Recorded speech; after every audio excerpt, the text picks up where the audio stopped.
Okay, my computer's already acting up.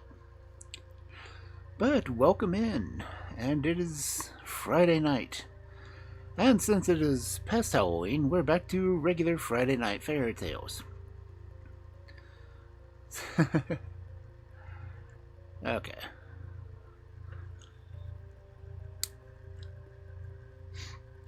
One letter has 84 pen strokes. Why? Anyway, welcome in. It is Friday night, and it is time for fairy tales. And with the way things have been going this week, we need as much fantasy as we can get.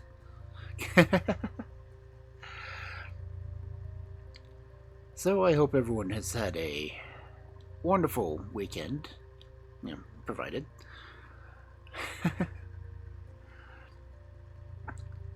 And I hope you're having a little bit better weather, because I'm just having a bunch of rain here.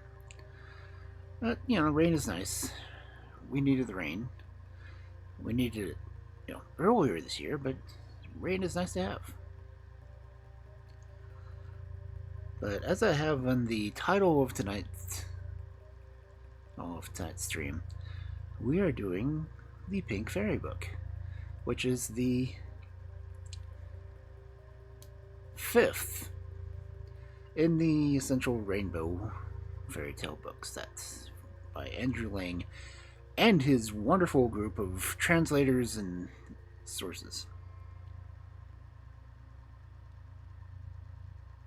Am I seeing a poster? No, that's Pokemon. Okay. But anyway, as I said, we're doing fairy tales and we're starting a new book. It's always nice to start a new book. Looking into things that we haven't read before, or some things a lot of us have read a lot. But I like going into books without that much foreknowledge about what it's going to be in it. So I might have flipped over the title pages and everything else just to see what might be lurking in it. But it looked like some interesting tales. So it should be an interesting read. Let's see, how many stories does this actually have? Let me look real quick. 5, 6, 7, 8, 9, 10, 11, 12, 13, 15, 16, 17, 18, 20, 21, 22, 23, 24, 25, 26, 27, 28, 30, 31, 32,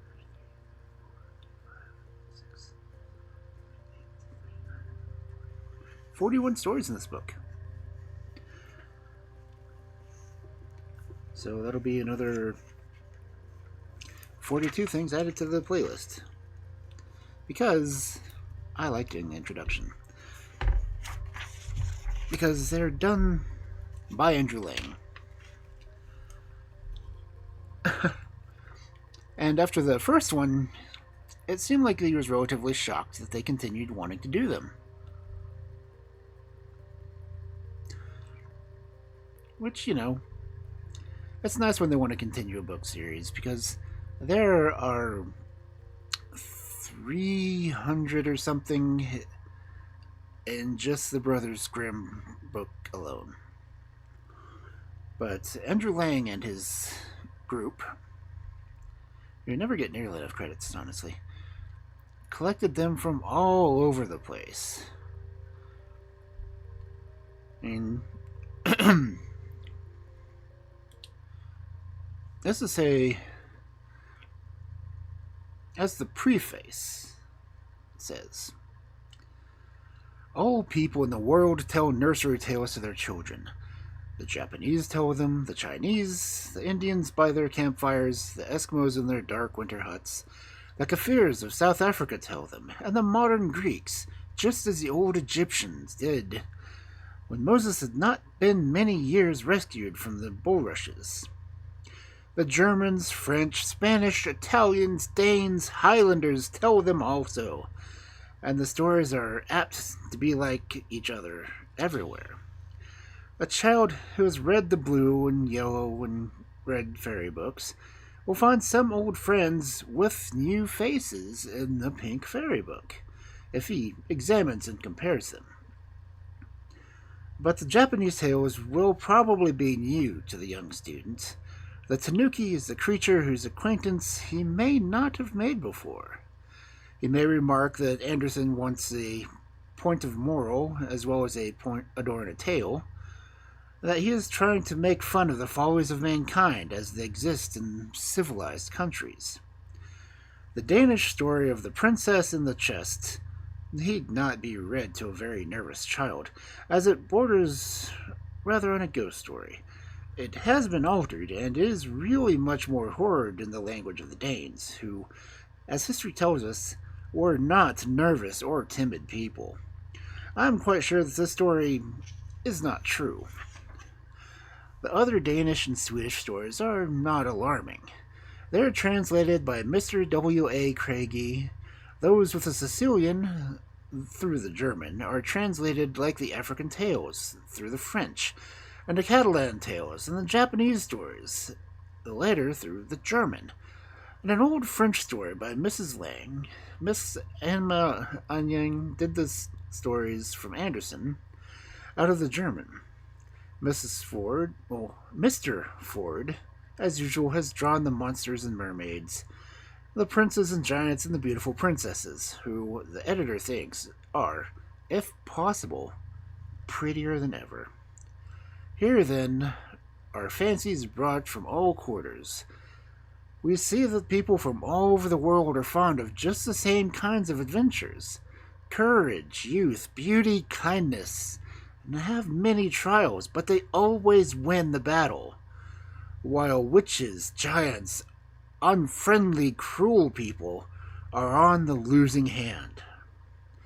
So it ought to be, and so, on the whole, it is and will be. And that is all the moral of fairy tales. We cannot all be young, alas, and pretty and strong, but nothing prevents us from being kind. And no kind man, woman, beast, or bird ever comes to anything but good in these oldest fables of the world. So far, all the tales are true, and no further.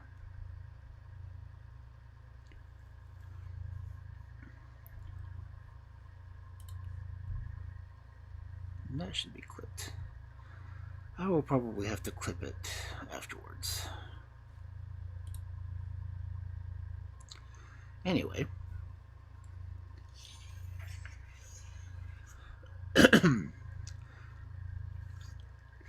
Excuse me. We have reached 9:10. And my model... Okay, it's not frozen. My stream is frozen. The one that I can see, and hopefully not the ones you see. But anyway, it is roughly 9:10. Ouch. So by all means, settle down, bundle up, get warm and cozy with or without a drink, maybe a snack, and settle in for these wonderful Friday night fairy tales. And tonight, we're starting with The Cat's Elopement. Once upon a time, there lived a cat of marvelous beauty, with a skin as soft and shining as silk, and wise green eyes that could see even in the dark. His name was Gon, and he belonged to a music teacher who was fond and proud of him, that he would not have parted with him for anything in the world. Now, not far from this music master's house there dwelt a lady who possessed a most lively little pussy cat called Coma. She was such a little dear altogether, and blinked her eyes so daintily, and she ate her supper so tidily, And when she had finished, she licked her pink nose so delicately with her little tongue that her mistress was never tired of saying, "Coma, Coma, what should I do without you?" Well, it happened one day that these two went out for an evening stroll, met under a cherry tree, and in one moment fell madly in love with each other. Gon had long felt that it was time for him to find a wife, for all the ladies in the neighborhood paid him so much attention that it made him quite shy. But he was not easy to please and did not care about any of them. Now, before he had time to think, Cupid had entangled him in his net, and he was filled with love towards Coma. She fully returned this passion, but, like a woman, she saw the difficulties in the way, and consulted sadly with Gon as to the means of overcoming them. Gon entreated his master to set matters right by buying Coma, but her mistress would not part from her. Then the music master was asked to sell Gon to the lady, but he declined to listen to any such suggestion, so everything remained as before. At length the love of the couple grew to such a pitch that they determined to please themselves and to seek their fortunes together. So one moonlit night they stole away and ventured out into the unknown world. All day long they marched bravely on through the sunshine, till they had at last left their homes far behind them, and towards evening they found themselves in a large park. The wanderers by this time were very hot and tired, and the grass looked very soft and inviting, and the tree cast cool, deep shadows, when suddenly an ogre appeared in this paradise, in the shape of a big, big dog. He came springing towards them and showing him their teeth, and Coma shrieked and rushed up the cherry tree. Gon, however, stood his ground boldly and prepared to give a battle, for he felt that Coma's eyes were upon him, and that he must not run away. But alas, his courage would have availed him nothing had his enemy once touched him, for he was large and powerful and very fierce. From her perch in the tree, Coma saw it all, and screamed with all her might, hoping that someone would hear and come to help. Luckily, a servant of the princess to whom the park belonged was walking by, and he drove off the dog, picking up the trembling Gon in his arms, and carried him to his mistress. So poor little Coma was left alone, while Gon was borne away full of trouble, not in the least knowing what to do. Even the attention paid him by the princess, who was delighted with his beauty and pretty ways, did not console him, but there was no use fighting against fate, and he could only wait and see what would turn up. The princess, Gon's new mistress, was so good and kind that everybody loved her, and she would have led a happy life had it not been for a serpent who had fallen in love with her, and was constantly annoying her with his presence. Her servants had orders to drive him away as often as he appeared, but as they were careless, and the serpent very sly, it sometimes happened that he was able to slip past them, and to frighten the princess by appearing before her. One day she was seated in her room, playing on her favorite musical instrument, when she felt something gliding up her sash, and saw her enemy making his way to kiss her neck. She shrieked and threw herself backwards, and Gon, who had been curled up at the stool at her feet, understood her terror, and with one bound seized the snake by its neck. He gave him one bite and one shake, then flung him on the ground, where he lay, never to worry the princess ever again. Then she took Gon in her arms and praised and caressed him, and saw that he had the nicest bits to eat and the softest mats to lie on, and he would have had nothing in the world to wish for, if only he could have seen Coma again. Time passed on, and one morning Gon lay before the house door, basking in the sun. He looked lazily at the world stretched out before him and saw in the distance a big ruffian of a cat teasing and ill-treated quite a little one. He jumped up full of rage and chased the cat away. And then he turned to comfort the little one, but when his heart nearly burst with joy to find that it was Coma. At first, Coma did not know him again. He had grown so large and stately. But when it dawned upon her who it was, her happiness knew no bounds. And they rubbed their heads and their noses again and again, while their purring might have been heard a mile off. Paw in paw they appeared before the princess, and told her the story of their life and its sorrows. The princess wept for sympathy and promised that they should never more be parted, but should live with her to the end of their days. By and by the princess herself got married, and brought the prince to dwell in the palace in the park. She told him all about her two cats, and how brave Gon had been, and how he had delivered her from the enemy, the serpent.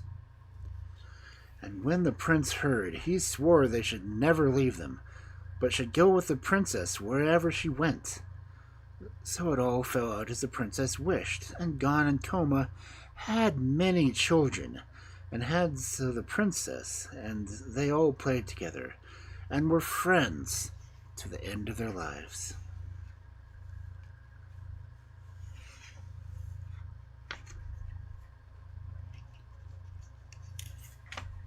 That was nice, wasn't it? Good story. I wonder what happened to their owners. Anyway, I'm sure they probably both accused each other of stealing the other cat, but still. Continuing.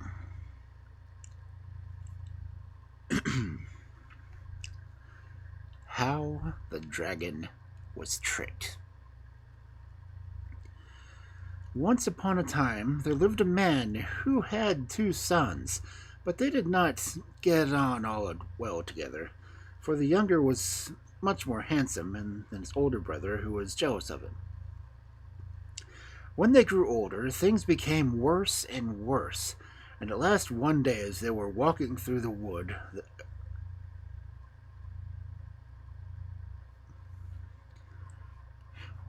Welcome in.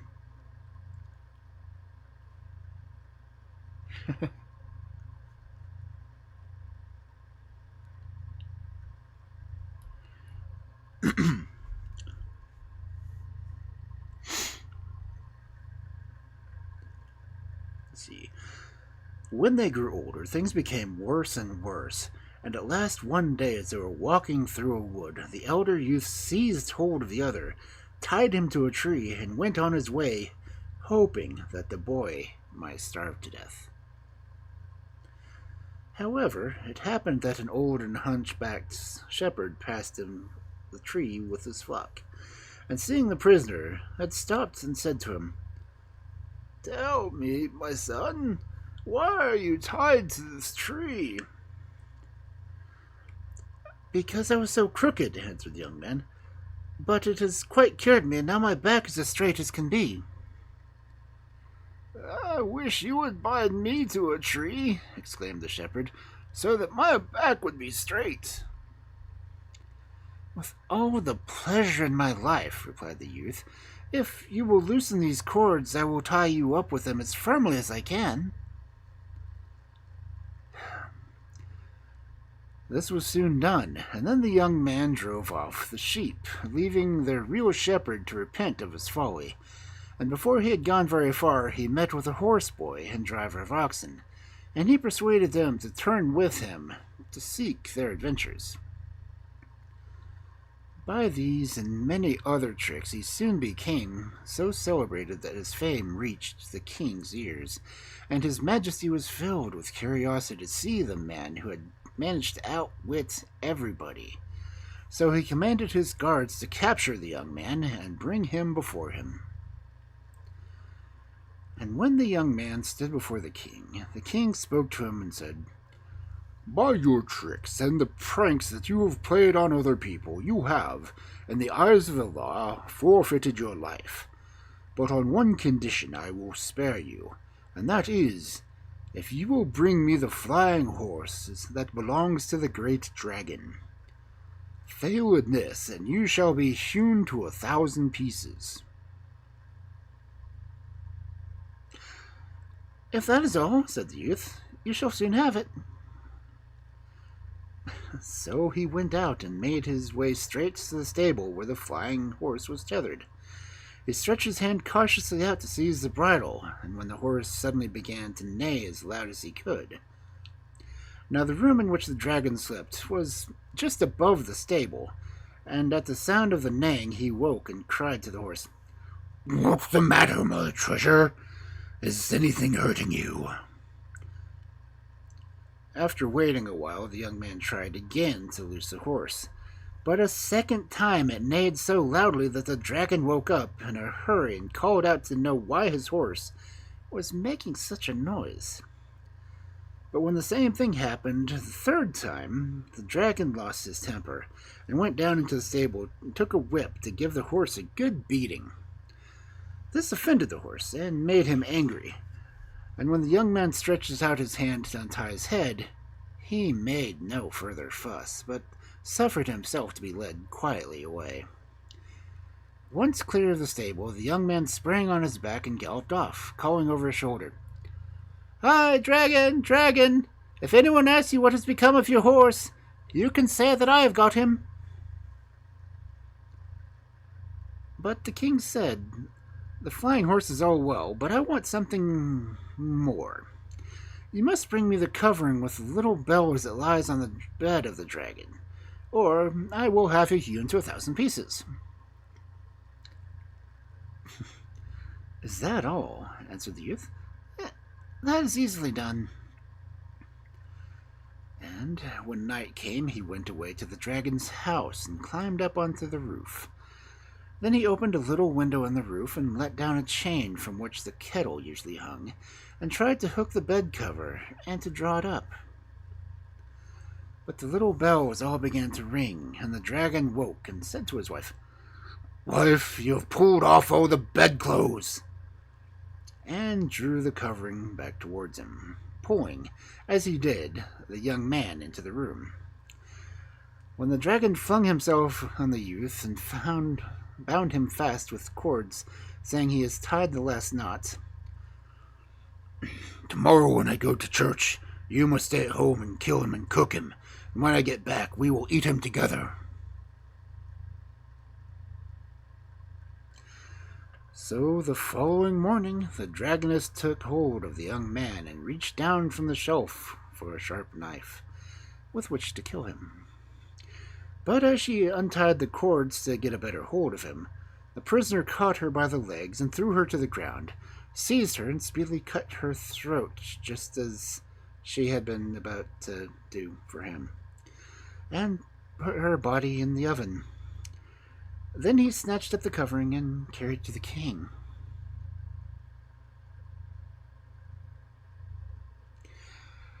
Okay, anti-dragon violence. Anyway, the king was seated on his throne when the youth appeared before him and spread out the covering with a deep bow. "That is not enough," said his majesty. "You must bring me the dragon himself, or I will have you hewn to 1,000 pieces."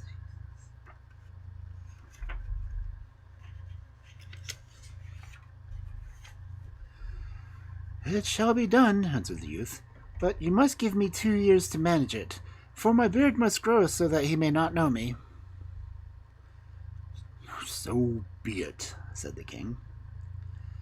And the first thing the young man did when his beard was grown was to take the road to the dragon's house, and on the way he met a beggar, whom he persuaded to change clothes with him. And in the beggar's garments he went fearlessly forth to the dragon.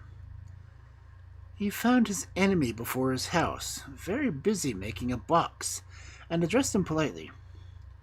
"Good morning, your worship. Have you a morsel of bread?" "You must wait," replied the dragon, "till I have finished my box. Then I will see if I can find one." "What will you do with the box when it's made?" inquired the beggar. "It is for a young man who killed my wife and stole my flying horse and my bed covering," said the dragon. "Oh, he deserves nothing better," said the beggar, "for it is an ill deed. Still, that box is too small for him, for he is a big man."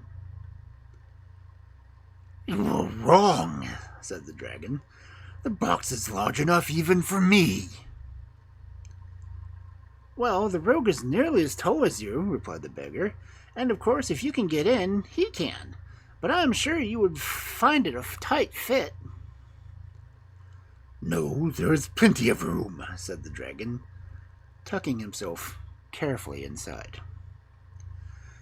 But no sooner was he well in that the young man clapped the lid and called out, "Now press hard to see if he will be able to get out." The dragon pressed as hard as he could, but the lid never moved. "It's all right," he said. "You can open it now." But instead of opening it, the young man drove in long nails to make it tighter still, and then he took the box on his back and brought it to the king. And when the king heard that the dragon was inside, he was so excited that he would not wait one moment, but broke the lock and lifted the lid just a little to make sure he was really in there. He was very careful not to leave enough space for the dragon to jump out, but unluckily there was just room for his great mouth, and with one snap the king vanished down his wide red jaws. Then the young man married the king's daughter and ruled over the land. But what did the dragon... Nobody knows what happened.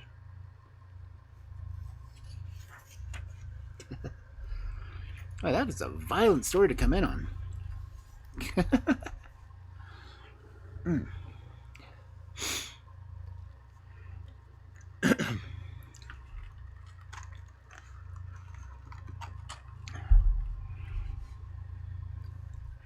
But it was an interesting story. I don't think I'd read that one anymore.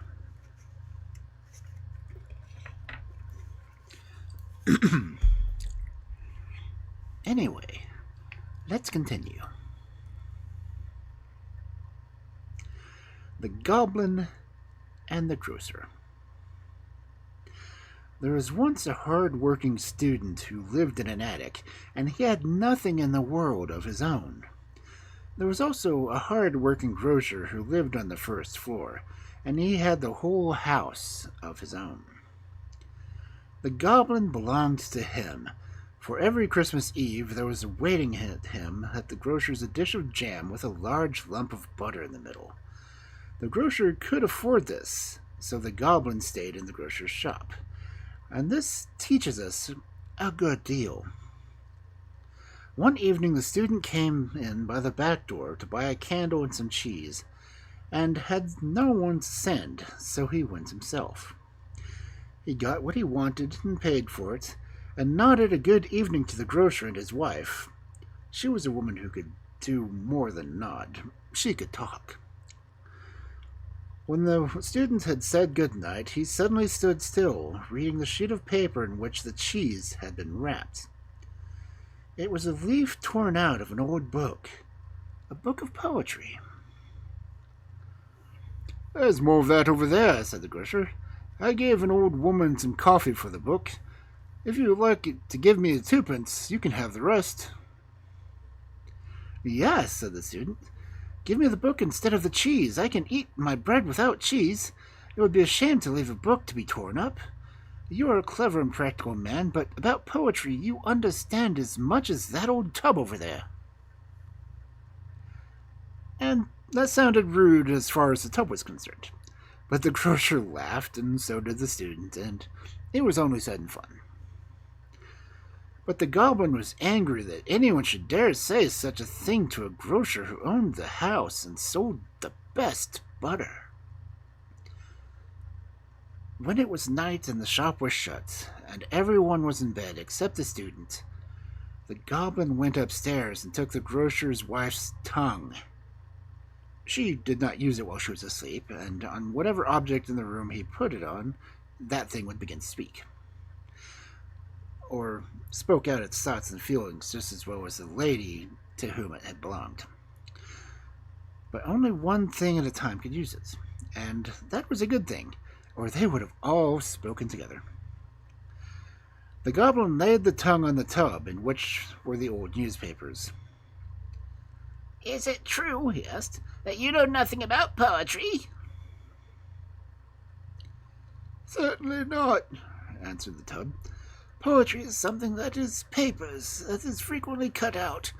I have a great deal more in me than the student has, and yet I am only a small tub in the grocer's shop." And the goblin put the tongue on the coffee mill, and how it began to grind. He put it on the butter cask and on the till, and all were the same opinion as the waste paper tub, and one must believe the majority. "Now I will tell the student." And with these words he crept softly up the stairs to the attic where the student lived. There was a light burning, and the goblin peeped through the keyhole and saw that he was reading the torn book that he had bought at the shop. But how bright it was! Out of the book shot a streak of light, which grew into a large tree and spread its branches far above the student. Every leaf was alive, and every flower was a beautiful girl's head, some of dark and shining eyes, others with wonderful blue eyes. Every fruit was a glittering star, and there was marvelous music in the student's room.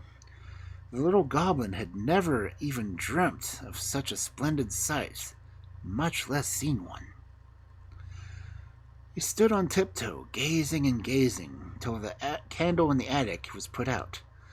The student had blown it out and had gone to bed, but the goblin remained outside, standing and listening to the music, which was very soft and sweetly, and now singing the student a lullaby. "I have never seen anything like this," said the goblin. "I never expected this. I must stay with a student." The little fellow thought it over, for he was a sensible goblin, and he said, "The student has no jam." And on that he went down to the grocer again. And it was a good thing that he did go back, for the tub had nearly worn out the tongue. It had read everything that was inside of it on one side, and was just about to turn itself around and read from the other side when the goblin came and returned the tongue to its owner. But the whole shop, from down till the shavings, from that night changed their opinion of the tub, and they looked up to it and had such faith in it that they were under an impression that when the grocer read the art and critiques out of the morning paper in the evenings, it all came from the tub. But the goblin could no longer sit quietly listening to the wisdom and intellect downstairs. No, as soon as the light shone in the evening from the attic, it seemed to him as though the beams were strong ropes dangling down to him, and he had to go and peep through the keyhole. There he felt the sort of feeling we have looking at a great rolling sea in a storm, and he burst into tears. He could not himself say why he wept, but in spite of his tears he felt quite happy. How beautiful it must be to sit under the tree with the students, but that he could not do, for he had to content himself with the keyhole, and to be happy there. He stood out on a cold landing, the autumn wind blowing through the cracks in the floor. It was cold, very cold, but he first found out when the light in the attic was put out, the music in the wood died away. Then it froze him, and he crept down again to the warm corner where it was comfy and cozy. When Christmas came, and with it the jam and the large lump of butter, then the grocer was first with him. But in the middle of the night the goblin awoke, hearing a great noise and knocking against the shutters. People hammering from outside.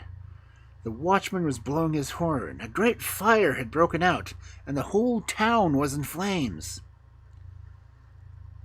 Was it in the house, or was it at a neighbor's? Where was it? The alarm increased. The grocer's wife was so terrified that she took her gold earrings out of her ears and put them in her pockets in order to save something. The grocer seized his account books and the maid her black silk dress. Everyone wanted to save his most valuable possession. So did the goblin, and in a few leaps he was upstairs in the student's room. He was standing quietly by the open window, looking at the fire that was burning in the neighbor's house, just opposite. The goblin seized the book lying on the table, put it in his red cap, and clasped it with both his hands. The best treasure in the house was saved, and he climbed out onto the roof with it, onto the chimney. There he sat, lighted up by the flames from the burning house opposite, both hands holding tightly on his red cap, in which lay the treasure. And now he knew what his heart really valued most, to whom he really belonged. But when the fire was put out, and the goblin thought it over, then... "I will decide myself between the two," he said. "I cannot give up the grocer because of the jam. But it is just the same with us." We cannot quite give up the grocer because of the jam. Ouch.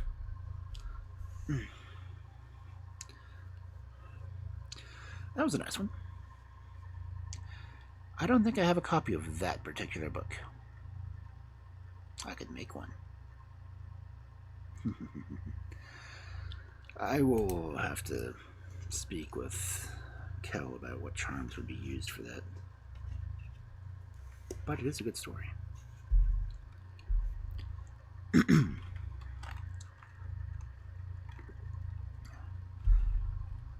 Again, I hope everyone is having a good night and enjoying the stories.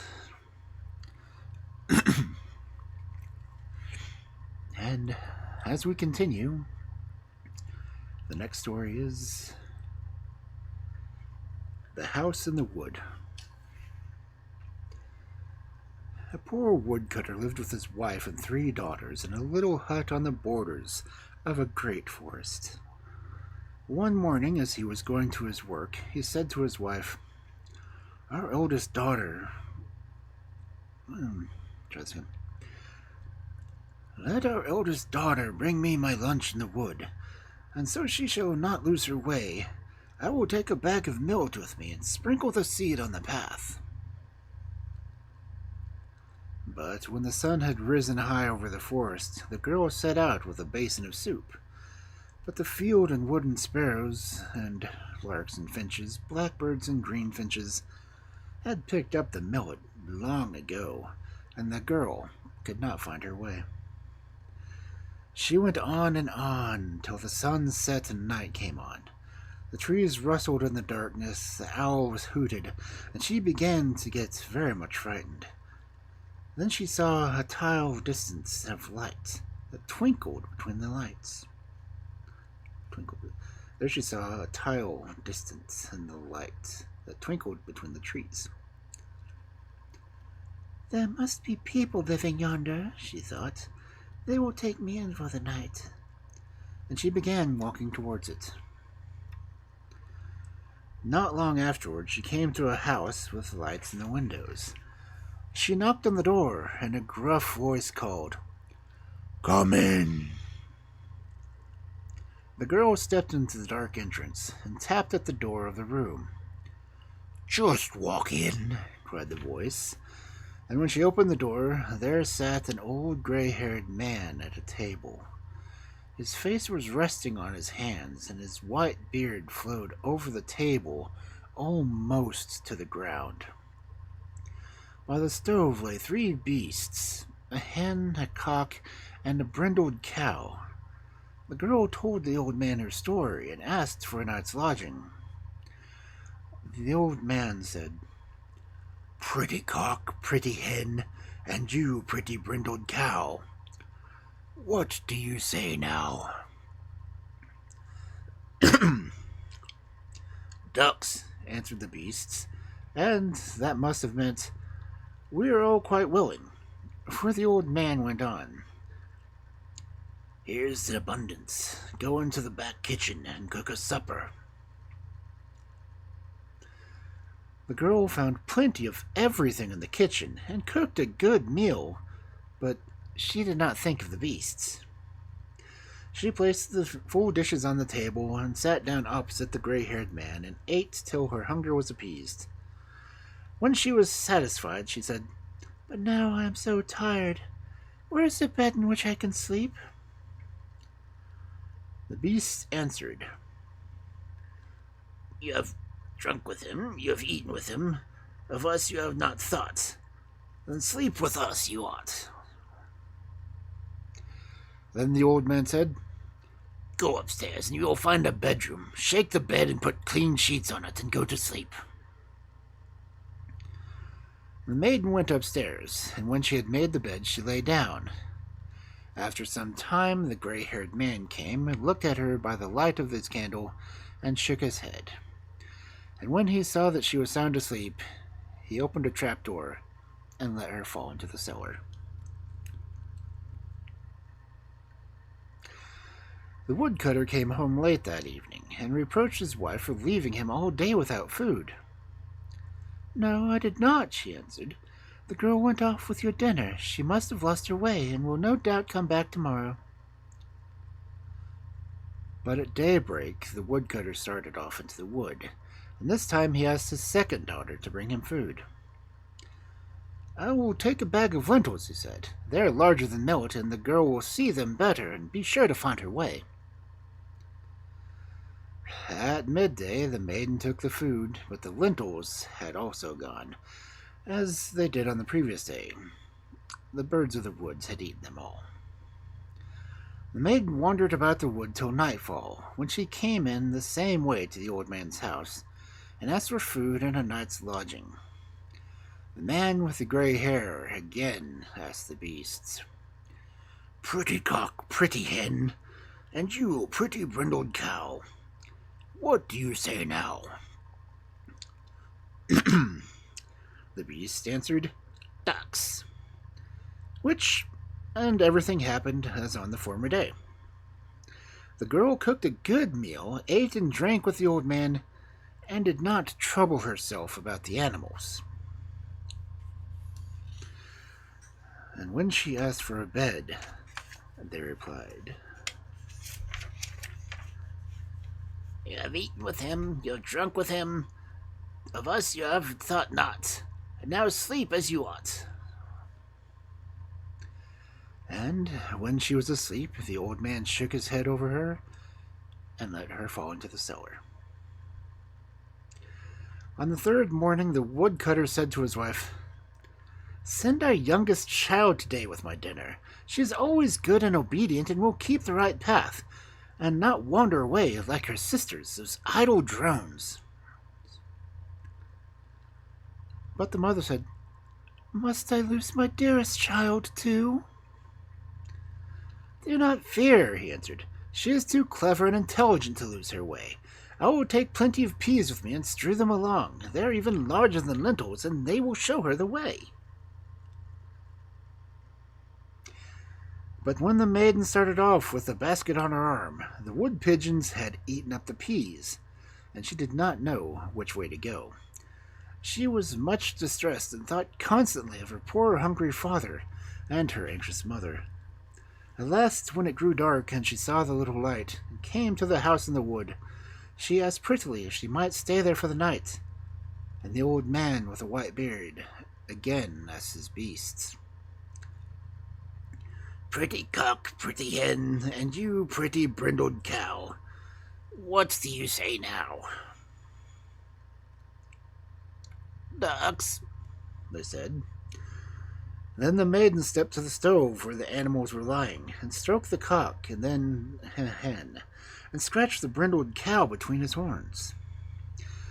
And when at the bidding of the old man she prepared a good supper, and the dishes were standing on the table, she said, "I shall have plenty while the good beasts have nothing. There is food to spare outside. I will attend to them first."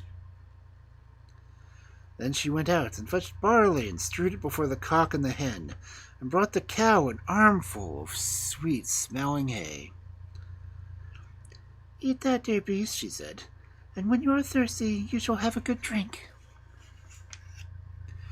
Then she fetched a bowl of water, and the cock and the hen flew on the edge, and put their beaks in and held their heads as birds do when they drink. And the brindled cow also drank her fill. When the beasts were satisfied, the maiden sat down beside the old man at the table, and ate what was left for her. Soon the cock and hen began to tuck their heads under their wings, and the brindled cow blinked its eyes. So the maiden said, "Shall we not go rest now?" "Pretty cock, pretty hen, and you, pretty brindled cow. What do you say now?" And the animals said, "Ducks. You have eaten with us, you have drunk with us, you have tended us right, so we wish you a good night." The maiden therefore went upstairs and made the bed and put on clean sheets and fell asleep. She slept peacefully until midnight, when there was such a noise in the house that she awoke. Everything trembled and shook, and the animals sprang up and dashed themselves in terror against the walls. The beams swayed as if they would be torn from their foundations. It seemed as if the stairs were tumbling down, and then the roof fell in with a crash. Then all became still, and as no harm came to the maiden, she lay down again and fell asleep. But when she awoke again in broad daylight, what a sight met her eyes! She was lying in a splendid room, furnished with royal splendor. The walls were covered with golden flowers on a green ground. The bed was of ivory and the counterpane of velvet, and on a stool nearby laid a pair of slippers studded with pearls. The maiden thought she must be dreaming, but in came 3 servants, richly dressed, who asked what were her commands. "Go," said the maiden. "I will get up at once and cook the old man's supper for him, and then I will feed the pretty cock and hen and brindled cow." But the door opened, and in came a handsome young man who said, "I am the king's son, and was condemned by a wicked witch to live as an old man in this wood, with no company but that of my 3 servants, who were transformed into a cock, a hen, and a brindled cow.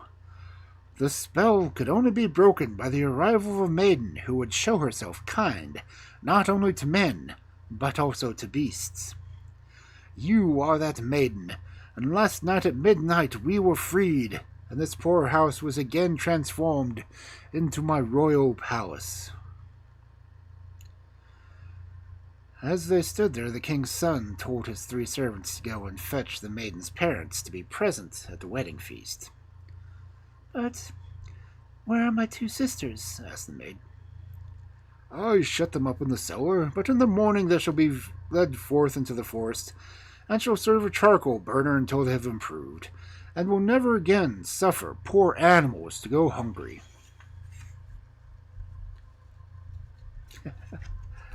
Ouch.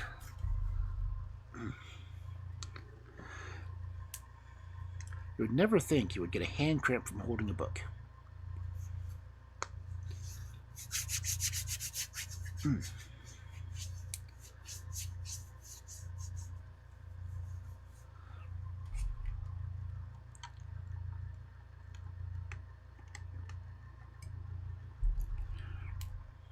That was an interesting story, though.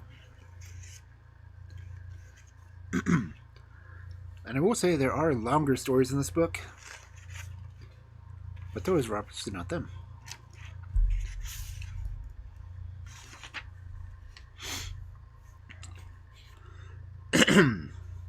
Where's this one? From Japanese Martian and Saga. A Japanese story that they translated from German. Okay, yeah. I'm probably going to destroy some of the pronunciations in this one. Because this story is Uraschimataro and the Turtle. There was once a worthy old couple who lived on the coast and supported themselves by fishing. They had only one child, a son, who was their pride and joy, and for his sake they were ready to work hard all day long and never felt tired or discontented with their lot. The son's name was Uraschimataro, which means in Japanese, son of the island. And he is a fine, well-grown youth and a good fisherman, minding neither wind nor weather. Not the bravest sailor in the whole village dared venture so far out as sea as Uraschimataro.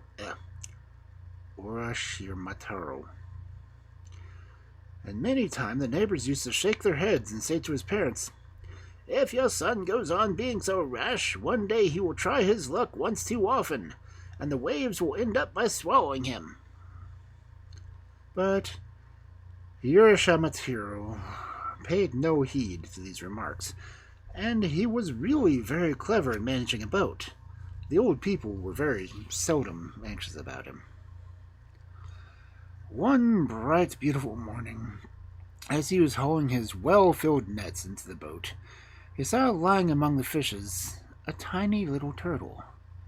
He was delighted with his prize and threw it into a wooden vessel to keep it till he got home, when suddenly the turtle found its voice and tremblingly begged for its life. "After all," it said, "what good can I do you? I am so small and young, and would gladly live a little longer. Be merciful and set me free, and I shall know how to prove my gratitude." Now, Uraschimataro was very good-natured, and besides, he could never bear to say no, so he picked up the turtle and put it back gently into the sea.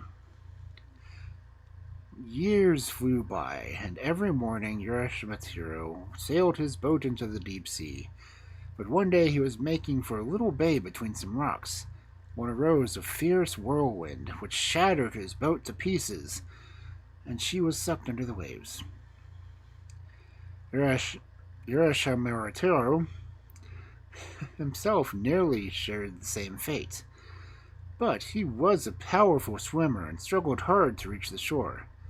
Then he saw a large turtle coming towards him, and above the howling of the storm he heard what it said. "I am the turtle whose life you once saved. I will now pay my debt and show my gratitude.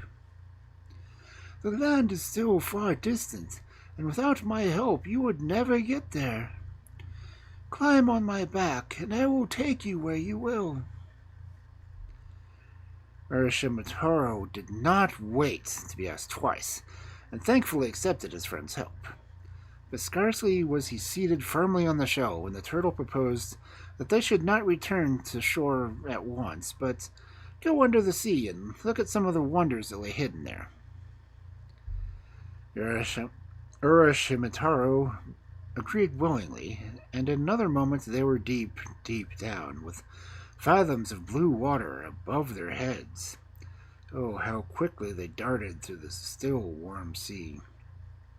The young man held tight and marveled where they were going and how long they were to travel, but for 3 days they rushed on, till at last the turtle stopped before a splendid palace, shining with gold and silver, crystal and precious stones, and decked here and there with branches of pale pink coral and glittering pearls. But if Uraschimataro was astonished by the beauty of the outside, he was dumbstruck at the sight of the hall within, which was lighted by the blaze of fish scales. "Where have you brought me?" he asked the guide in a low voice. "To the palace of Ringu, the house of the sea god, whose subjects we all are," answered the turtle. "I am the first waiting maid of his daughter, the lovely Princess Elopement, whom you shall shortly see." Uraschimataro was so puzzled with the adventures that had befallen him that he waited in a dazed condition for what would happen next. But the turtle, who had talked so much of him to the princess that she had expressed a wish to see him, went at once to make him known an arrival, and directly the princess beheld him her heart was set on him, and she begged him to stay with her and to return promise that he should never grow old, neither should his beauty fade. Is that not reward enough? She asked, smiling, looking at the fair as the sun itself. And Uraschimataro said, "Oh, yes." And he stayed there. For how long? Only he knew later. His life passed by, and each hour seemed happier than the last, when one day there rushed over him a terrible longing to see his parents. He fought against it hard, knowing how it would grieve the princess, but it grew on him stronger and stronger, till at length he became so sad that the princess inquired what was wrong. Then he told her of the longing he had to visit his old home, and that he must see his parents at once. The princess was almost frozen with horror, and implored him to stay with her, or something dreadful would be sure to happen. "You will never come back, and we shall never see me again," she moaned bitterly. But Uraschimataro stood firm and repeated, "Only this once I will leave you, then I will return to your side forever." Sadly, the princess shook her head, but she answered slowly, "One way there is to bring you safely back, but I fear you will never agree to the conditions of the bargain." "I will do anything that will bring me back to you," exclaimed Uraschimataro, looking at her tenderly, but the princess was silent. She knew too well that when he left her, she would see his face no more. Then she took from a shelf a shiny gold box and gave it to Uraschimataro, praying him to keep it carefully, and above all things, never to open it. "If you can do this," she said as she bade him farewell, "your friend the turtle will meet you at the shore and will carry you back to me." Uraschimataro thanked her from his heart and swore solemnly to do her bidding. He hid the box safely in his garments, seated himself on the back of the turtle, and vanished into the ocean path, waving his hands to the princess. 3 days and 3 nights they swam through the sea, and at length Uraschimataro arrived at the beach which lay before his old home. The turtle bade him farewell, and he was gone in a moment. Uraschimataro drew near the village with quick and joyful steps. He saw the smoke curling through the roof, and the thatch where green plants were thickly sprouted. He heard the children shouting and calling, and from the window that he passed came a twang of a koto, and everything seemed to cry a welcome for his return. Yet suddenly he felt a pang in his heart as he wandered down the street. After all, everything had changed.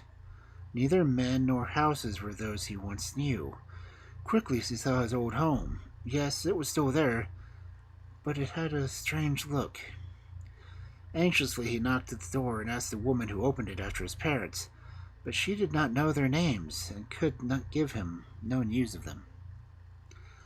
Still more disturbed, he rushed to the burying grounds, the only place that could tell him what he wished to know. Here, at any rate, he would find out what it all meant. And he was right. In a moment he stood before the grave of his parents, and the date within the stones was exactly the same date that they had lost their son, for he had forsaken them for the daughter of the sea. And so he found that since he had left his home, 300 years had passed by. Shuddering with horror at this discovery, he turned back to the village street and hoping to meet someone who could tell him of the days of old. But when a man spoke, he knew not that he was dreaming, though he felt as if he had lost his senses. In despair, he bethought himself of the box which was the gift of the princess. Perhaps, after all, this dreadful thing was not true. He might be the victim of some enchanter's spell, and in his hand lay the counter-charm. Almost unconsciously he opened it, and a purple vapor came pouring out. He held an empty box in his hand, and as he looked he saw the fresh hand of youth had suddenly grown shriveled, like the hand of an old man. He ran to the brook, which flowed clear stream down the mountain, and saw himself reflected as in a mirror. It was the face of a mummy which looked back at him. Old, wounded to death, he crept back to the village. No man knew the old man to be the strong, handsome youth who had run down to the street an hour before. So he toiled wearily back till he reached the shore, and he sat sadly on a rock and called loudly to the turtle. but she never came back anymore. But instead, death came soon and set him free. But before that happened, the people who saw him sitting lonely on the shore had heard his story, and when their children were restless, they used to tell them of a good son from whom love his parents had given up for their sakes the splendor and wonders of the palace of the sea, and the most beautiful woman in the world besides. Okay, we are going to take an ad break, because I had to pause it to make sure I got that story finished. So I will see you all back in roughly 3 minutes.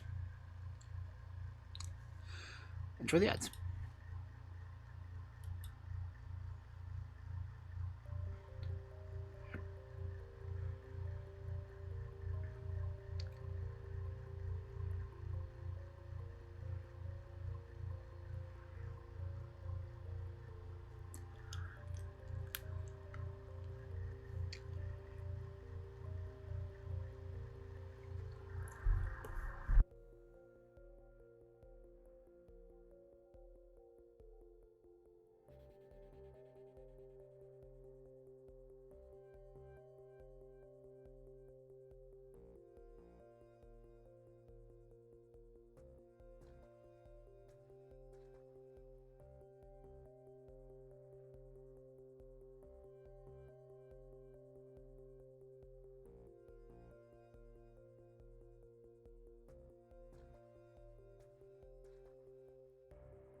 Welcome back. Okay.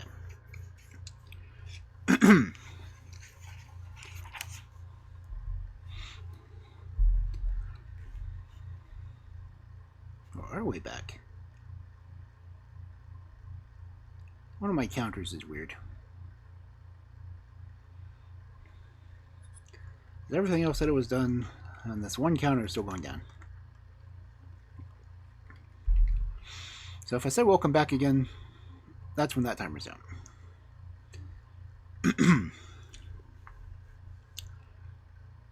Now we're back. Officially, I think.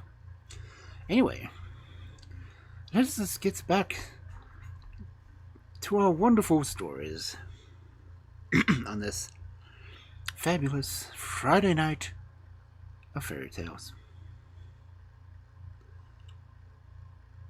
And this is another one of murder.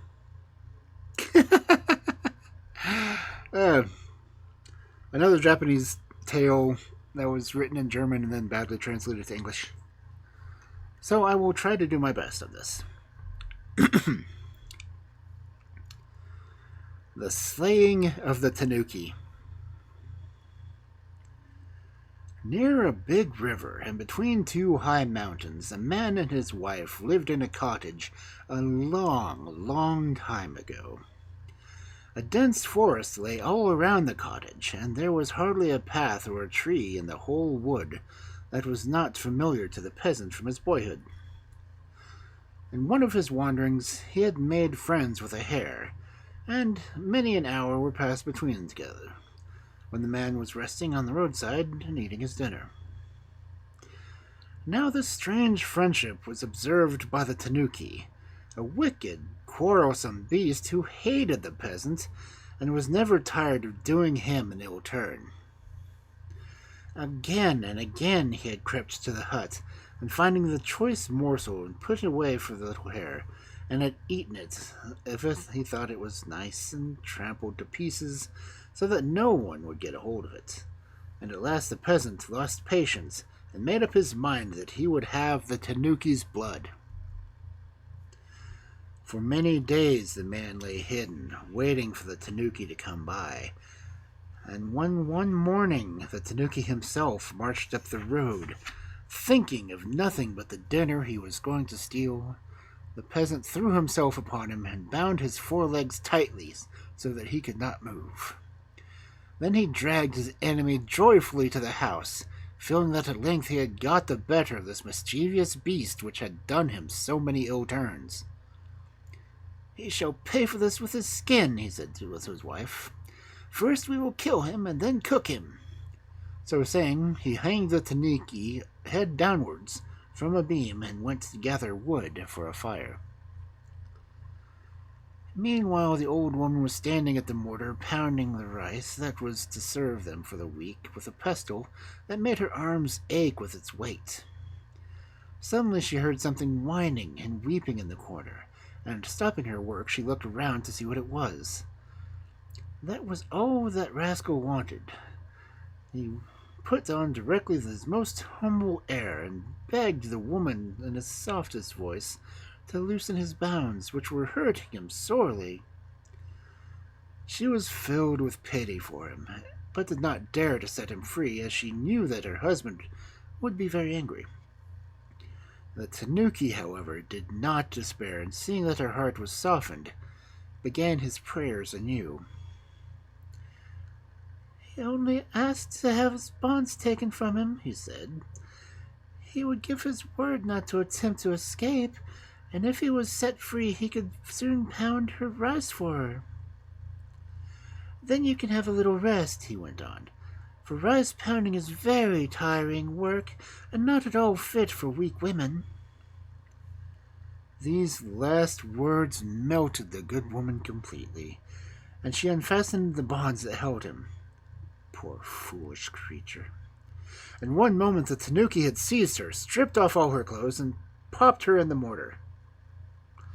In a few minutes more she was pounded as fine as the rice, and, not content with that, the Tanuki placed a pot on the hearth and made ready to cook the peasant for dinner from the flesh of his own wife.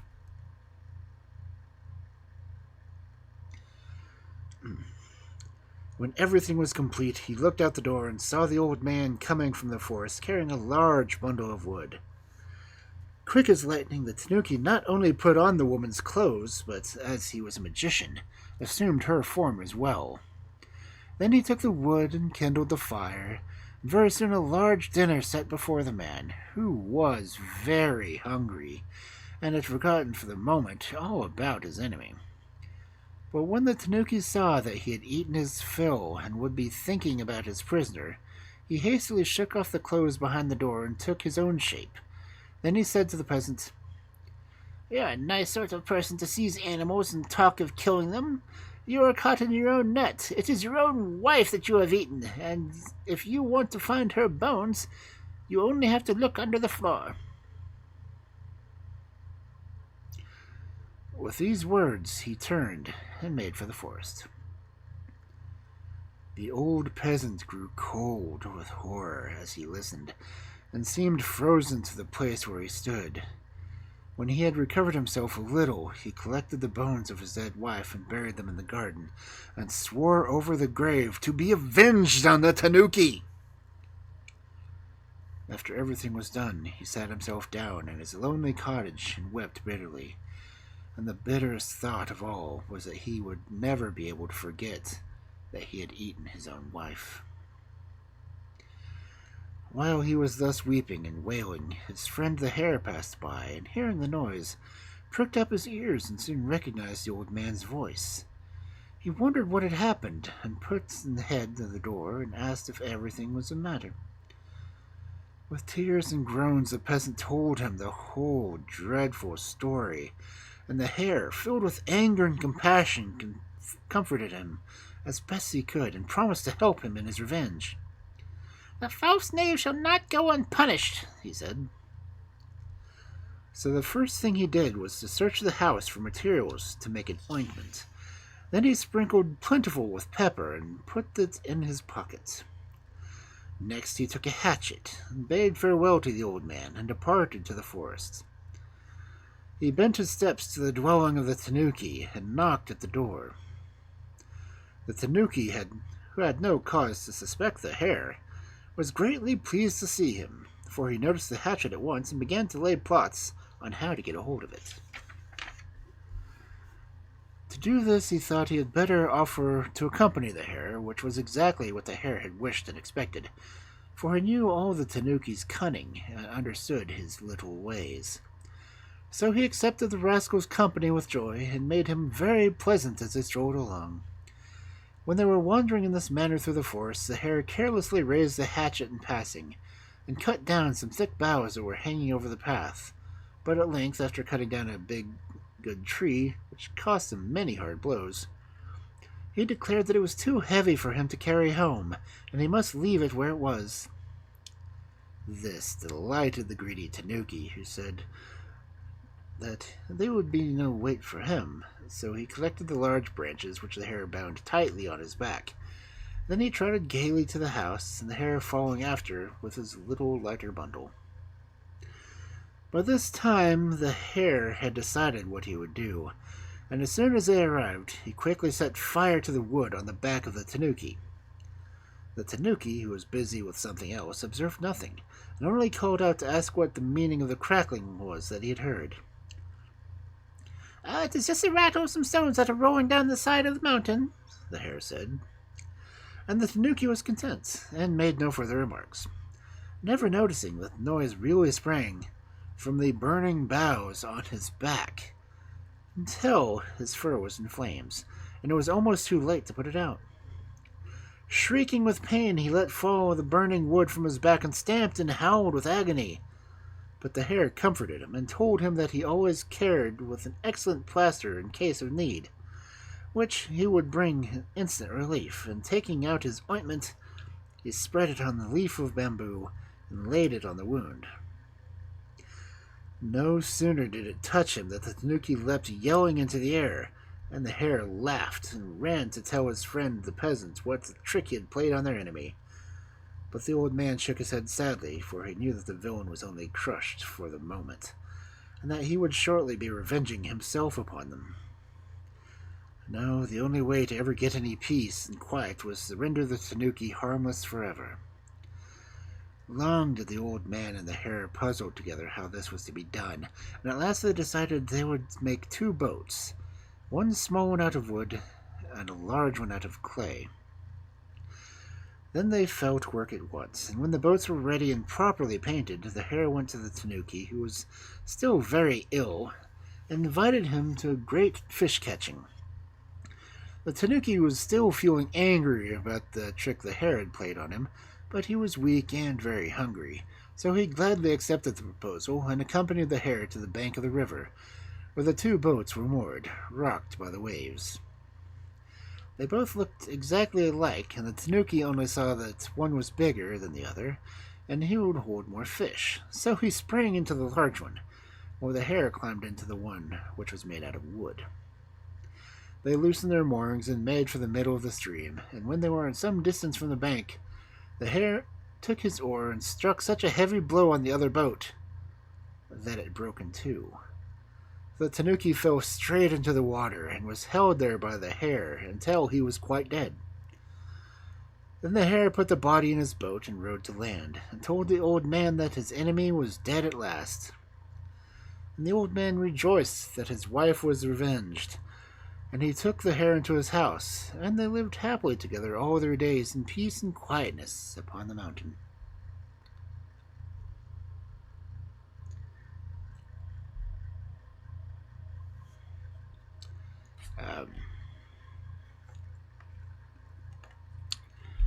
Yeah.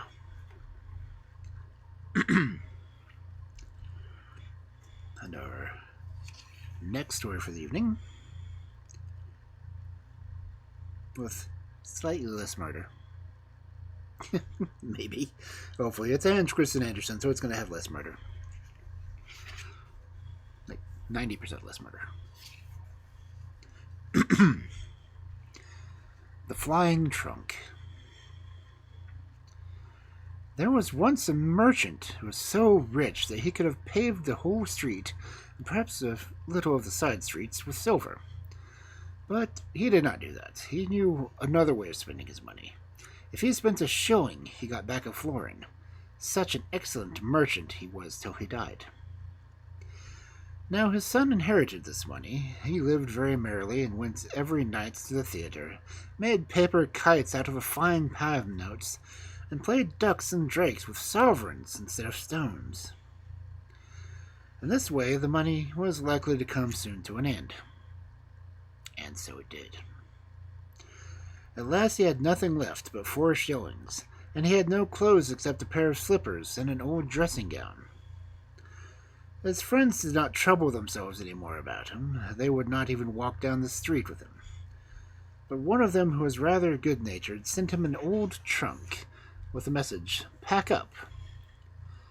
That was all very well, but he had nothing to pack up, and so he got into the trunk himself. It was an enchanted trunk, for as soon as the lock was pressed, it could fly. He pressed it, and away he flew up the chimney, high into the clouds, farther and farther away. But whenever the bottom gave a little creak, he was in terror lest the trunk should go to pieces, for then he would have turned a dreadful somersault. Think of that. In this way he arrived to the land of the Turks. He hid the trunk in a wood under some dry leaves, and then walked into town. He could do that quite well, for all the Turks were dressed just the same as he was, in a dressing gown and slippers. Thank you for hydrate. And he met a nurse with a little child. "Hello, you Turkish nurse," he said.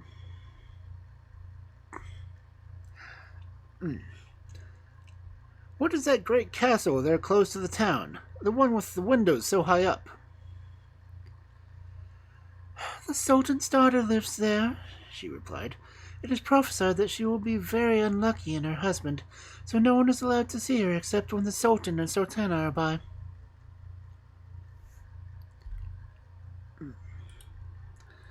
Hydrate, stretch, yeah. Okay. "Thank you," said the merchant's son, and he went into the wood, sat himself in the trunk, and flew up to the roof, and crept through a window into the princess's room. She was lying on a sofa asleep, and was so beautiful that the young merchant had to kiss her. Then she woke up and was very much frightened, but he said that he was the Turkish god who had come through the air to see her, and that pleased her very much.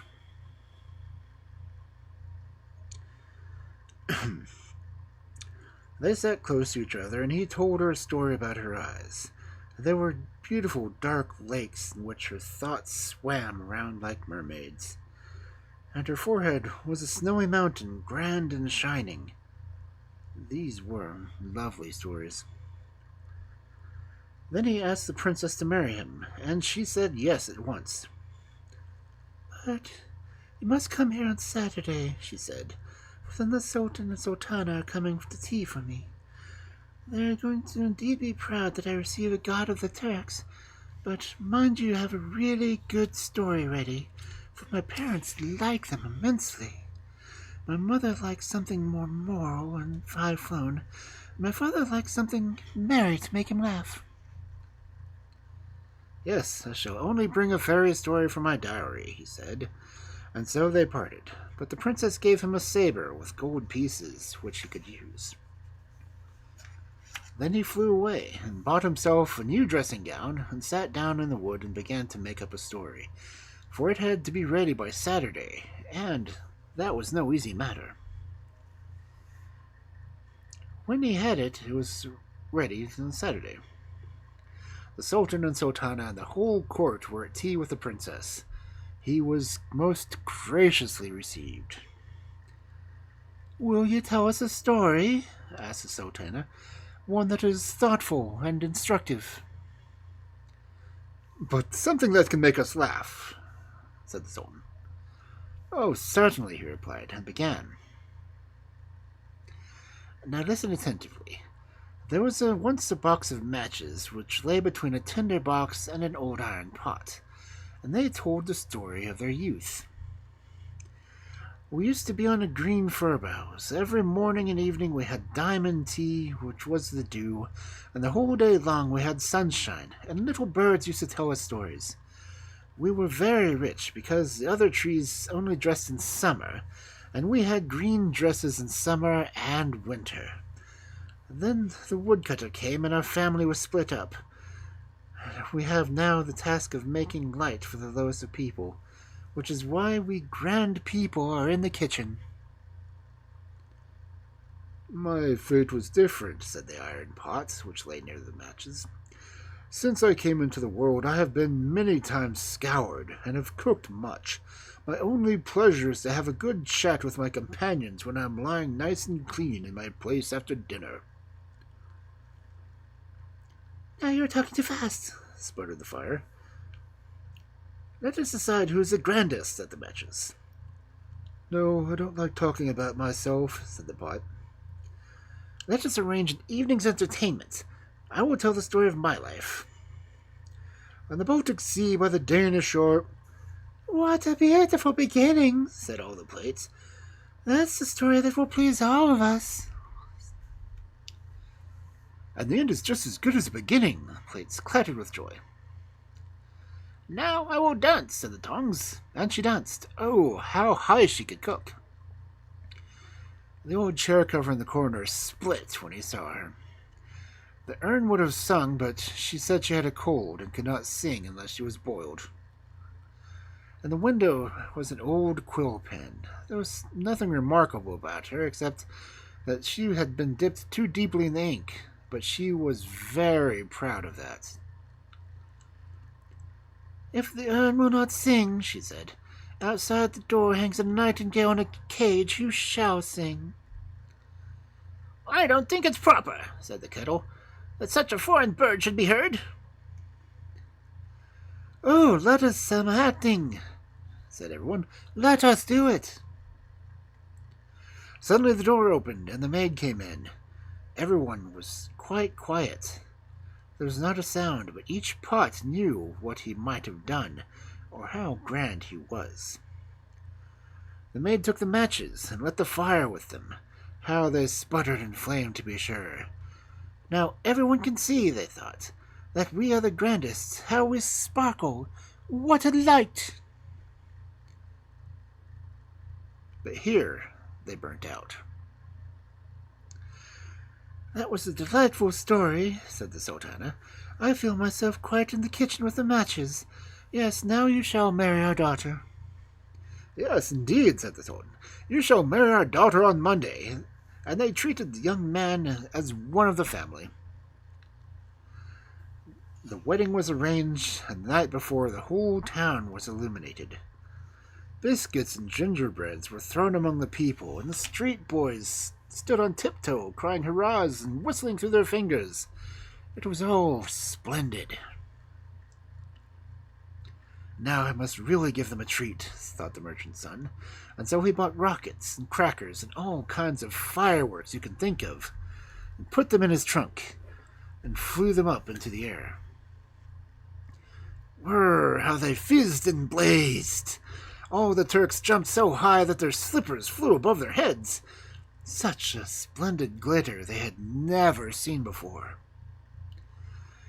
Now they could quite well understand that it was the god of the Turks himself who was to marry the princess.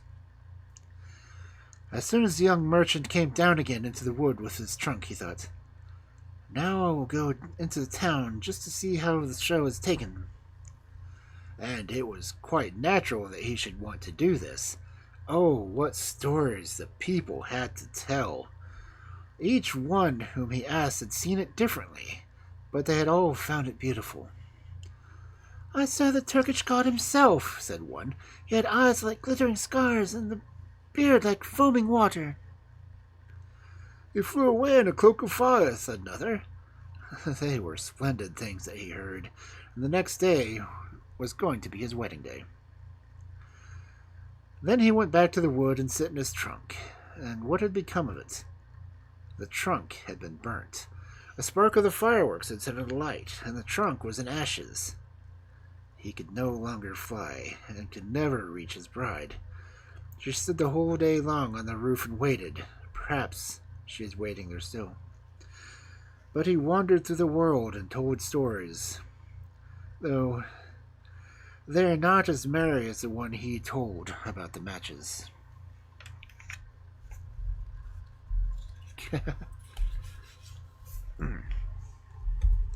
Ouch. Through a burning ring of fire, and down, down, and the flames grew higher.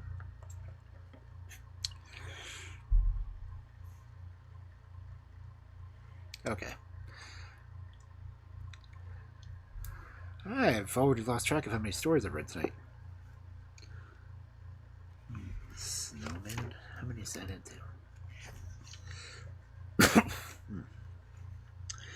The Snowman is indeed the 8th story. Dang.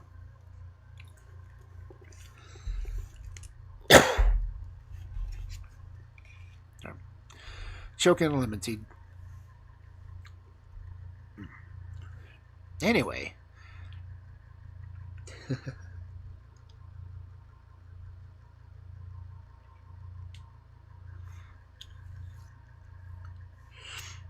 The next story, slightly colder than the Turkish parties. The Snowman. "How astonishingly cold it is. My body's crackling all over," said the Snowman. "The wind is really cutting one's very life out. And how that fiery thing up there glares." He meant the sun, which was just setting. "It shan't make me blink, though. I shall keep quite cool and collected." Instead of eyes, he had 2 large, 3-cornered pieces of slates in his head. His mouth consisted of an old rake, so that it had teeth as well. He was born amidst the shouts and laughters of boys, and greeted by jingling bells and cracking whips of the sleds.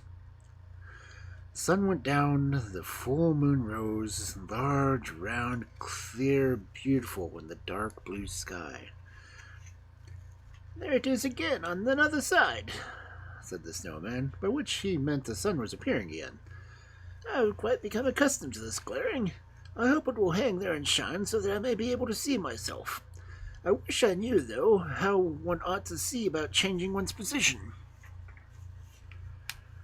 I should very much like to move about. If only I could, I would glide up and down the ice there, as I saw the boys doing, but somehow or other I don't know how to run."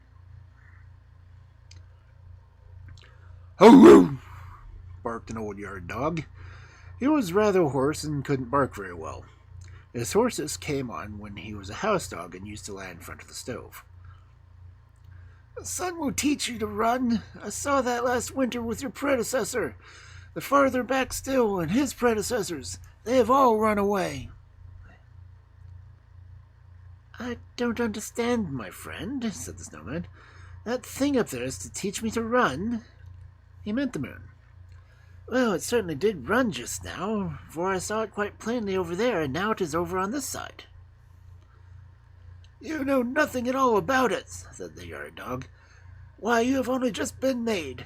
The thing you see there is the moon, and the other thing you saw going down on the other side was the sun. He will come up again tomorrow morning and will soon teach you how to run away on down the gutter. The weather is going to change. I feel it already by the pain in my hind leg. The weather is certainly going to change.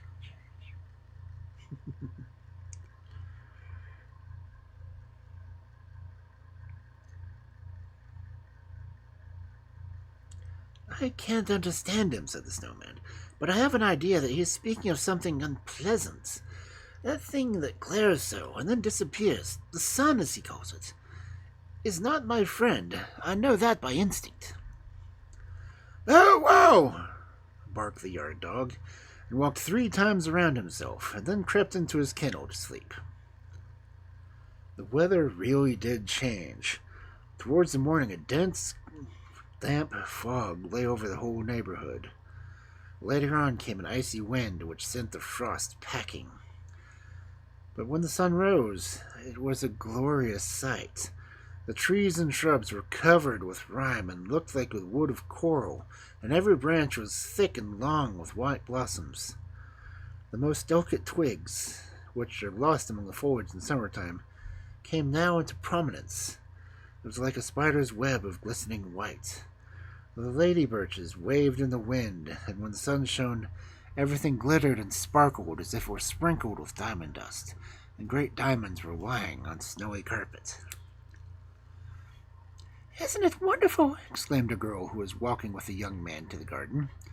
They stopped near the snowman and looked at his glistening trees. "Summer cannot show a more beautiful sight," she said, with her eyes shining. "And one can't get a fellow like this in the summer either," said the young man, pointing at the snowman. "He's a beauty." The girl laughed and nodded to the snowman, and then they both danced away over the snow. "Who were those two?" asked the snowman of the yard dog. "You have been in this yard longer than I have. Do you know who they are?" "I know them indeed," answered the yard dog. "She has often stroked me and has given me bones. I don't bite either of them."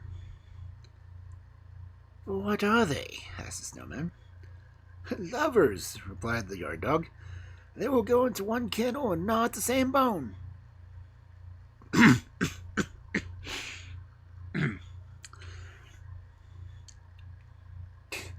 "The same kind of beings that we are?" asked the snowman. "They are our masters," answered the yard dog. "Really, people who have only been in the world one day know very little. That's the conclusion I've come to. Now I have age and wisdom. I know everyone in the house, and can as long as I can remember them. And I was not lying here in a cold kennel. Well. "The cold is splendid," said the snowman. "Tell me some more, but don't rattle your chain. It makes me crack." "Oh, barked the yard dog. "They used to say I was a pretty little fellow. Then I lay in a velvet-covered chair in my master's house. The mistress used to nurse me and kiss me and fondle me, and she called me her dear, sweet little Alice. But by and by I grew too big, and I was given to the housekeeper, and I went into the kitchen. You can see into it where you're standing. You look at the room which I was master. When I was young and I was with the housekeeper, of course it was a smaller place than upstairs, but it was comfortable. More wasn't chased around and teased by children as I had been before. My food was just as good, or even better. I had my own pillow, and there was a stove there, which at the time of year was the most beautiful thing in the world. I used to creep right under that stove. Ah, me, I often dream of that stove still, Bow. Is the stove so beautiful? Asked the snowman. Is it anything like me? It's just the opposite of you. It's coal black and has a long neck with a brass pipe. It eats firewood so that fire spouts out of its mouth. One has to keep close beside it. Quite underneath is the nicest of all. You can see it through the window there where you are standing. And the snowman looked in the direction and saw a smooth, polished object with a brass pipe. The flicker from the fire reached him across the snow. The snowman felt wonderfully happy, and a feeling came over him which he did not know how to express. But all those who were not snowmen know about it. Why did you leave her? Asked the snowman. He had a feeling that such being must be a lady. How could you leave such a place? I had to, said the yard dog. They turned me out of doors and chained me up out here. I had bitten the youngest boy on the leg because he took away the bone I was gnawing. A bone for a bone, I thought. But they were very angry, and from that time I've been chained here, and I've lost my voice. Don't you hear how hoarse I am? Wow, I can't speak like other dogs. Wow, this is the worst end to happiness. The snowman, however, was not listening to him anymore. He was looking into the room where the housekeeper lived, where the stove stood on its 4 iron legs, and seemed to just be the same size as the snowman. Now something is crackling within me, he said. I shall never be able to get in there. It is certainly a very innocent wish, and our innocent wishes ought to be fulfilled. I must get there and lean against the stove if I have to break the window first. You'll never get inside there, said the yard dog. And if you were to reach the stove, you would disappear. Bow wow. I'm as good as gone already, answered the snowman. I believe I'm breaking up. The whole day the snowman looked through the window. Towards dusk the room grew more and more inviting. The stove gave out a mild light, not at all like the moon or even the sun. No, as only a stove can shine. When it has something to feed upon. When the door of the room was opened, it flared up. This was one of its peculiarities. It flickered quite red upon the snowman's white face. I can't stand it any longer, he said. How beautiful it looks with its tongue stretched out like that. It was a long night, but the snowman did not find it so. There he stood, wrapped in his pleasant thoughts, and they froze so that he crackled. The next morning the panes of the window froze and were covered with ice, and the most beautiful ice flowers that even a snowman could desire, only they blotted out the stove. The window would not open, and he couldn't see the stove which he thought was such a lovely lady.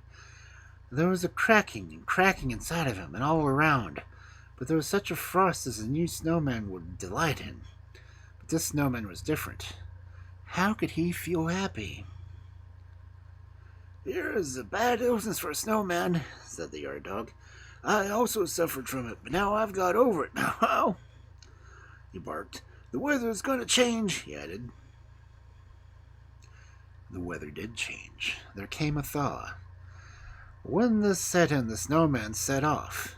He did not say anything, and he did not complain, and those are bad signs. One morning he broke up altogether, and lo, where he stood there remained the broomstick standing upright, round which the boys had built him. Ah, now I understand why he loved the stove, said the yard dog. That is the raker they used to clean the stove. The snowman had a stove raker in him. That's what's the matter with him, and now it's all over with him. Bow wow. And before long it was all over with winter too. Bow wow, barked the hoarse yard dog. But the young girl sang. What's your bright green garments don? Willows your woolly gloves put on. Lark and cuckoo daily sing. February has brought the spring. My heart joins in your song so sweet. Come out, dear sun, the world to greet. And no one thought of the snowman.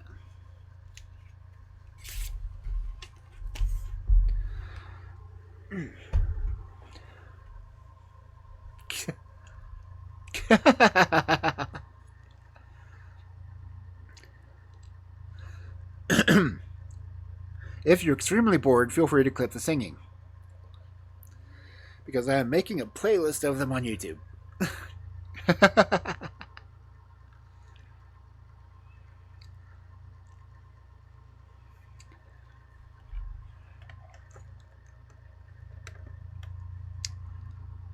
I'm still amused at all the Japanese fairy tales that showed up tonight were about murder. Don't know if that's saying anything. Let's see. How long is the next story?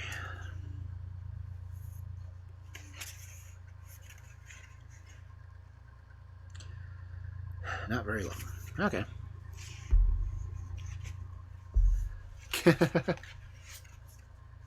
I'll probably do it when I do the highlights later.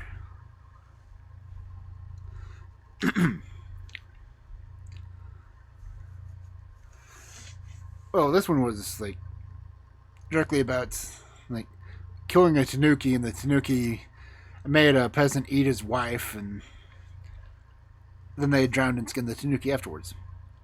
So yeah, great fairy tale to have for a night.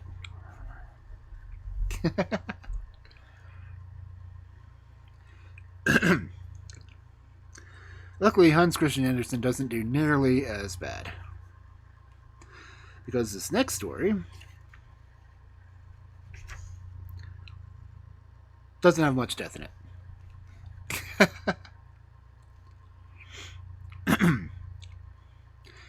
They didn't say what happened to the Tanuki's balls.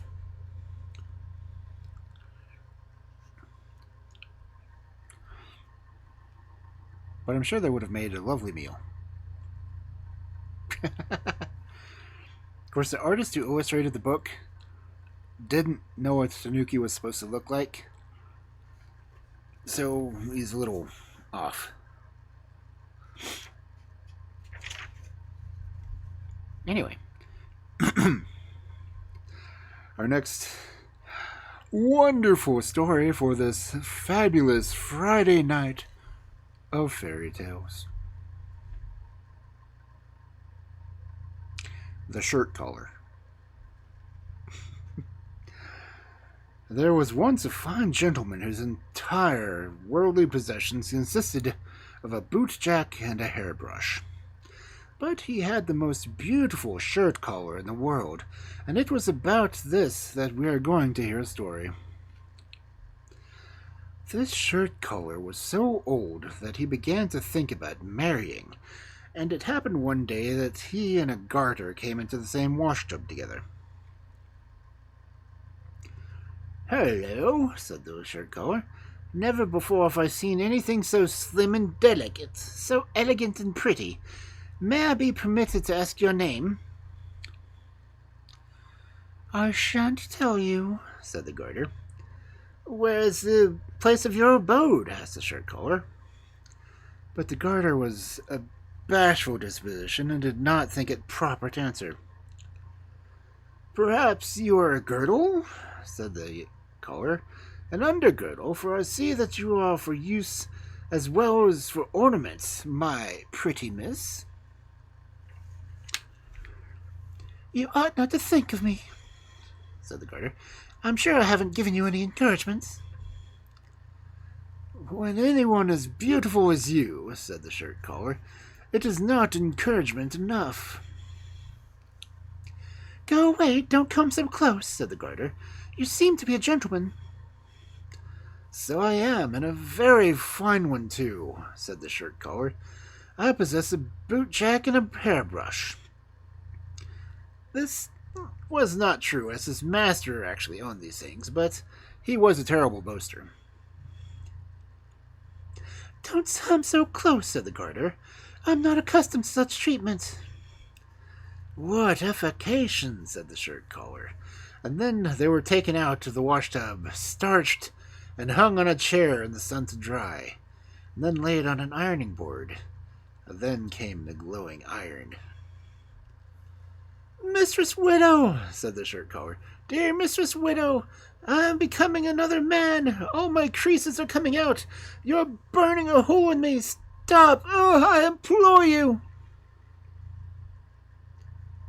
You rag, said the iron, traveling proudly on the shirt collar, for it was thought that a steam engine, and it ought to be stationed drawing trucks. Rag, it said. The shirt collar was rather frayed out at the edge, so the scissors came out and cut off the threads. Oh, said the shirt collar, you must be a dancer. How high can you kick? That is the most beautiful thing I've ever seen. No man can imitate you. I know that, said the scissors. You ought to be a duchess, said the collar. My worldly possessions consist of a fine gentleman, a bootjack, and a hairbrush. If only I had a duchy. What? He wants to marry me? Said the scissors, and she was so angry that she gave the collar a sharp snip, so that it had to be cast aside as good for nothing. Well, I suppose I shall have to propose to the hairbrush, thought the shirt collar. It really is wonderful. What fine hair you have, madam. Have you ever thought of marrying? Yes, that I have, said the hairbrush. I am engaged to the bootjack. Engaged? Exclaimed the shirt collar. Now there was no one else he could marry, so he took to despising matrimony. Time passed, and the shirt collar came to a rag bag to the paper mill. There was a large assortment of rags, the fine ones in one heap, and the coarse ones in another, as they should be. They had all much to tell, but no one more than the shirt collar, for he was a hopeless braggart. I have had a terrible number of love affairs, he said. They give me no peace. I am such a fine gentleman, so stiff with starch. I had a bootjack and a hairbrush which I never used. You should have seen me then. Never shall I forget my first love. She was a girl, so delicate, soft, and pretty. But she threw herself into a washtub for my sake. Then there was a widow who glowed with love for me, but I left her alone till she became black. Then there was the dancer who inflicted the wound on me such that cursed me to be here now. She was very violent. My own hairbrush was in love with me and had lost all her hair in the consequence.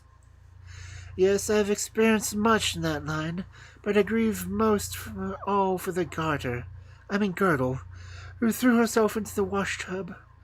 I have much on my conscience. It is high time for me to become white paper. And so he did. He became white paper, the very paper on which this story is printed. And that was because he had boasted so terribly about things which were not true. We should take this to heart, so that it may not happen to us, for we cannot indeed tell if we may someday come to the bag rag, and made into white paper on which will be printed our whole history, even the most secret parts, so that we too go about the world relating it, like the shirt collar.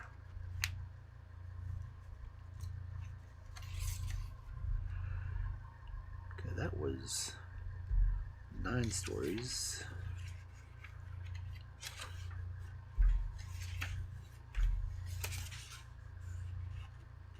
And the next one is considerably longer and has more singing to it, so I will wait.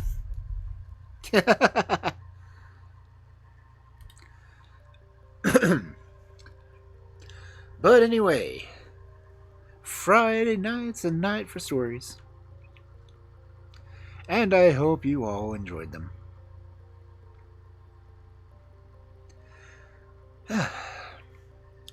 And I really regret that one Japanese story that I could not pronounce that name. It's Uraschimataro. Uraschimataro. I don't know. There was an R in there. Uraschimataro. I don't know. But anyway, let's see who is on that we might possibly raid.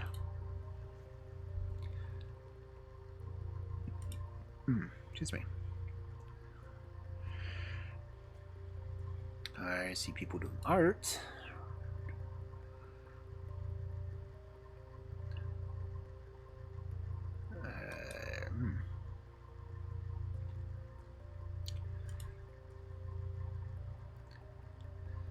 If anyone out there has an option on who to raid, by all means, I do have the redeem point thing up. Whatever. Or if you just want to say, type it, you'll tell me.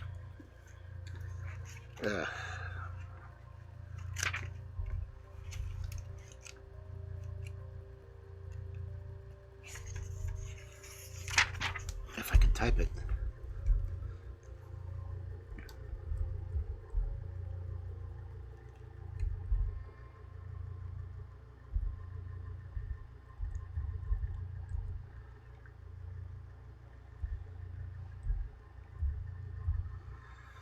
I don't know how I spelled it. Ah, dang it. Wouldn't let me type. You want to ride Hexen? Okay. Raid Hexen. Well, you want to ride too. Okay, let me try to type this again.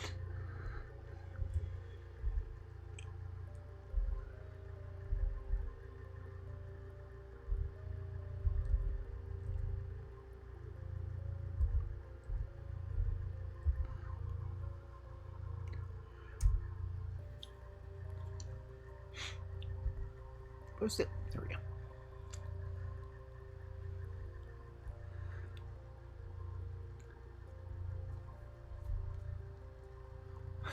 You'd never read Hex.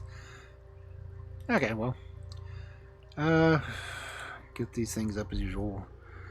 Red massage. Subbies. Raid. For followers. Raid.